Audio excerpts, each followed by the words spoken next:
Let's explore the HTML template instance a little more.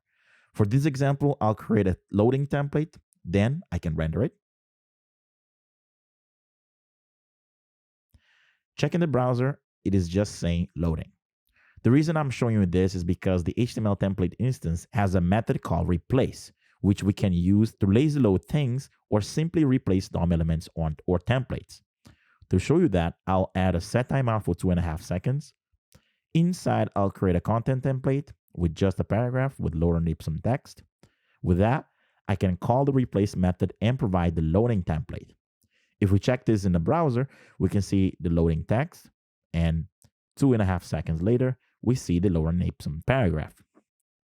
The replace method is really powerful as it allows you to lazy load content or perform simple DOM manipulation changes as long as you have a template or DOM element reference. I could also create a P element with document create element, and the same would happen.